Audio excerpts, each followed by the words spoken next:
na ang ating lumpia tuna. Ayan. Yummy! Diba yan?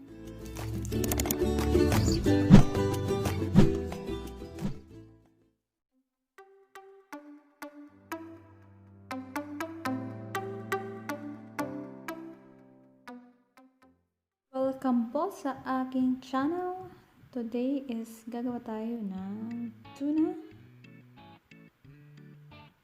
lumpia. So, eto na. Sisimulan natin ang ating paggawa ng ating masarap na tuna lumpia. Kumuha lang ng malinis na bowl. Alisin yung oil ng tuna. Ilagay sa bowl.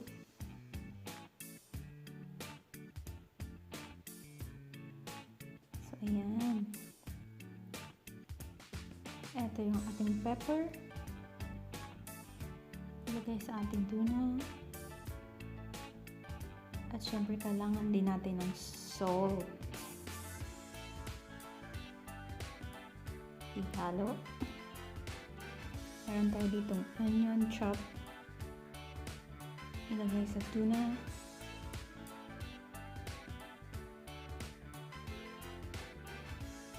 Ayan guys, haluin lang ng mabuti.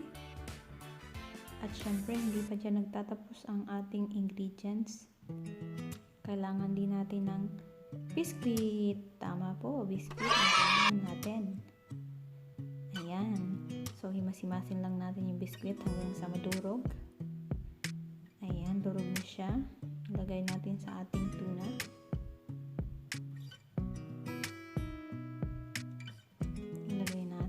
Ayan. Ulala.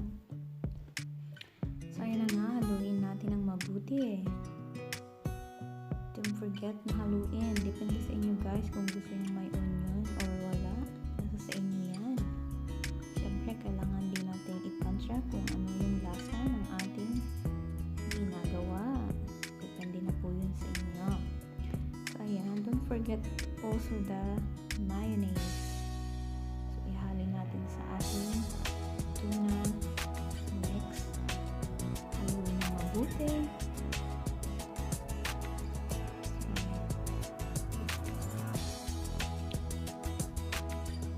I-mix natin siya ng mabuti.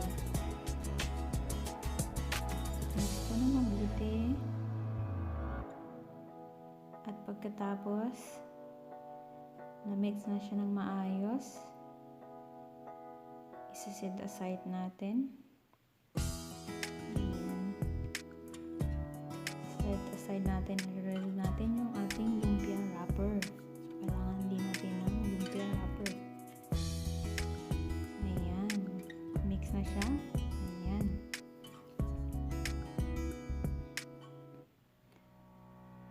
Of course, kailangan din natin ng butter and lumpia wrapper.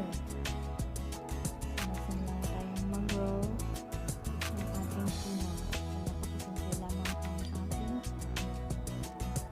tuna lumpia na may biscuit. I-roll natin ang ating lumpia. Ayan na.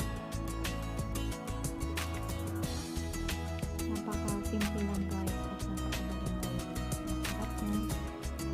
Masarap na. At sa murang halaga lamang makakagawa na tayo ng tuna lumpia. So ayan, ulitin lamang ang ating pag-roll hanggang sa maubos ang ating ginawang tuna lumpia na may crackers. So ayan, ulitin lamang natin yung una nating ginawa.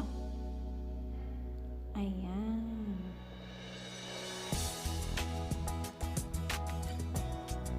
Ito na siya guys, ang ating ginawang tuna lumpia wrapper.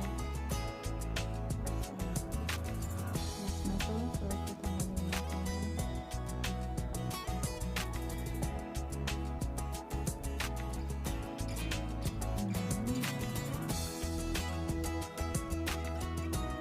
Rolling din.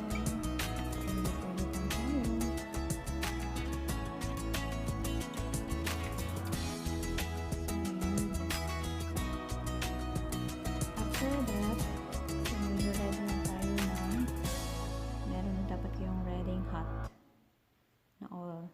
mag-prepare na ng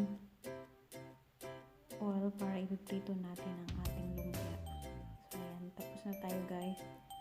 So, dito naman tayo sa ating oil.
Sarap.